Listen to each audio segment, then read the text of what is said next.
Assalamu alaikum. My name is Fadia Irfan. I am consultant psychologist at Hamid Latif Medical Center, DHA Phase 5. I am a Reiki healer and US certified hypnotherapist. I've been working into this field from the last 15 years. मार्च जो कि women day के हवाले से important month है, पूरी दुनिया में women day celebrate किया जाता है इस महीने में। तो आज हम ख़वातीन की ज़हनी सेहत के बारे में बात करेंगे, जिसमें डिप्रेशन जो है वो बहुत बढ़ता हुआ एक मेजर एलिमेंट है।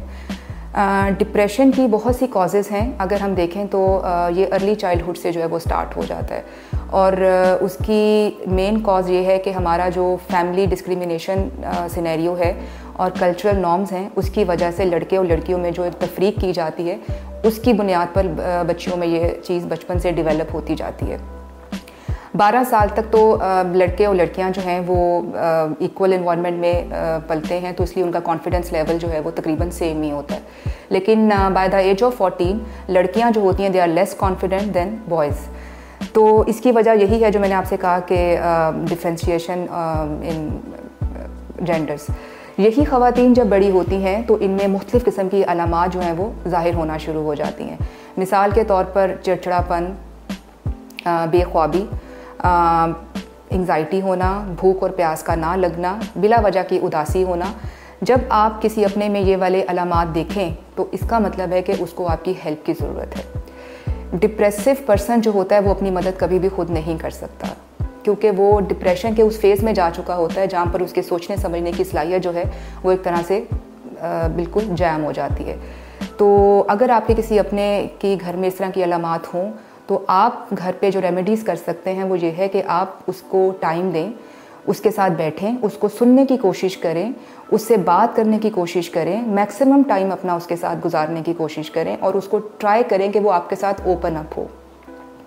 और ये वाली कोशिशें जब आप कर रहे हों और आपको लगे कि कोई इतना इसका सल्यूशन अच्छा नहीं निकल रहा, और ये जो डिप्रेशन है या जो ये वाली अलामात का फेज़ है ये मोर देन 2-3 वीक्स जो है वो ऊपर हो जाए, तो फिर इसका मतलब है कि आपको एक सीरियस कंसल्टेशन की ज़रूरत है। Then you actually need a professional help. फिर आप हमारे पास हॉस्पिटल सेटअप में आते हैं और हम पेशेंट के साथ स्टार्ट में CBT सजेस्ट करते हैं, कॉग्निटिव बिहेवियर थेरेपी। उसमें हम अपने प्रोफेशनल तरीके से पेशेंट्स के साथ बातचीत करते हैं। उनके कुछ डिफरेंट टेस्टिंग प्रोसीजर्स होते हैं, because as I have told you before कि पेशेंट्स जो हैं they don't feel comfortable talking much about themselves, क्योंकि उनका इतना ज़्यादा परसेप्शन अपने बारे में नहीं रहता। तो हम कुछ टेस्टिंग प्रोसीजर्स होते हैं जो करवाते हैं कंडक्ट, और उससे हम ऑब्जर्व करते हैं कि एक्चुअल प्रॉब्लम क्या है, रूट कॉज क्या है। उस पर हम काम करते हैं, जिसके काफ़ी अच्छे रिजल्ट्स होते हैं, और CBT से ही बहुत से पेशेंट जो हैं वो नॉर्मल रूटीन पर वापस आ जाते हैं। बहुत कम पेशेंट्स ऐसे होते हैं जो कि स्टिल CBT से हमें वो रिजल्ट्स नहीं मिल रहे होते, तो फिर हम इसको फर्दर प्रोलॉन्ग करने की बजाय, क्योंकि अगर इसको हम फर्दर प्रोलॉन्ग करें and it goes like more than 4-5 weeks, तो फिर ये MDD के तरफ जाता है, जिसको हम मेजर डिप्रेसिव डिसऑर्डर कहते हैं। तो उससे पहले फिर we recommend such patients to a psychiatrist for medication. तो फिर medication and therapy it goes side by side. तो इसके साथ पेशेंट जो हैं वो काफ़ी रिकवर होते हैं। तो कंक्लूजन में आप एंड पर यही कहना चाहूँगी कि ये जो हमारे घरों में तफरीक का एक सिस्टम है, कल्चर है, इसको ख़त्म किया जाए। बल्कि मैं ये कहूँगी कि लड़कियों को ज़्यादा इंपॉर्टेंस दें, बेटियों को ज़्यादा इंपॉर्टेंस दें, क्योंकि उन्होंने आगे अपना एक पूरा एक फैमिली को जो है वो रीबिल्ड करना है। अगर हम हेल्दी माइंड बच्चियों को देंगे, हेल्दी एटमॉस्फेयर देंगे, तो वो एक हेल्दी जनरेशन जो है वो आपको आने वाले टाइम में देंगी।